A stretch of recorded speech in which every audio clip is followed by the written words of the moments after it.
एनजीओतर्फे आज का अभ्यास कल का जीवन या एनजीओतर्फे मी या एनजीओशी मी 2 वर्ष झाले जोडून आहे।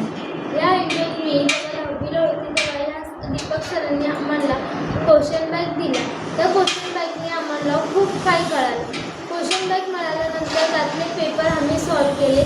त्या पेपर सॉल्व केल्याने आम्हाला बोर्डाचे पेपर द्यायला आसानी झाली आणि माझा या एनजीओशी जोडून राहणं म्हणजे इंग्लिश हा वर्ड आपल्या जीवनात खूप महत्त्वाचा आहे। पुढे जाऊन इंग्लिश आपल्याला खूप कठीण जातात, कारण मी 1लीपासून तर 10वीपर्यंत मला इंग्लिशचं महत्त्व कळत नव्हतं। पण जेव्हा मी 10वीला हा एनजीओत जॉईन झाली तेव्हा मला कळालं का 10वीचं इंग्लिशचं महत्त्व काय असतं।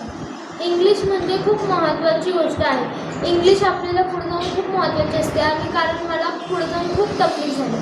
मी आता 10वी पास करून मी 11वीला कॉलेजला गेले, पण कॉलेजला गेल्यानंतर मला तिथे इंग्लिशमध्ये खूप अडचणी व्हायला लागल्या।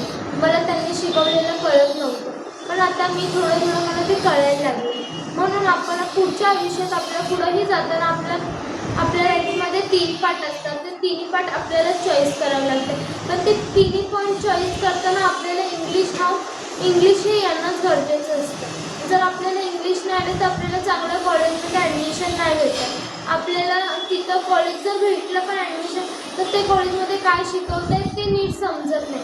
म्हणून इंग्लिश हा खूप महत्त्वाचा घटक आहे। म्हणून इंग्लिशवरती आपण 1लीपासूनच लक्ष दिलं पाहिजे, कारण मी पण खूप मोठी चुकी केली का मी इंग्लिशवरती महत्त्व नाही द्यायची। मला वाटायचं इंग्लिश असंच आहे, काय नाही होत, पण मला 10वीला गेल्यानंतर कळालं की इंग्लिशचं महत्त्व काय असतं। म्हणून आपल्याला पुढे जाण्याचा खूप त्रास होतो आणि हाच त्रास आपल्या घरच्यांना बी भुगतावा लागतो, कारण आपले घरचे आपल्या शिक्षणासाठी कॉलेजमध्ये तिथं खूप पैसे टाकतात, पण त्यांचे पैसे वाचवणे हे आपल्या हातात आहे। जर आपण इंग्लिश वगैरे सर्व अभ्यास नीट केला तर आपल्या घरच्यांचे पैसे पण नाही जात। म्हणून इंग्लिशला खूप महत्त्व द्या आणि मी आज या सरांना थँक्यू बोलणार आहे, कारण या सरांनी मला या सहभाग्य करून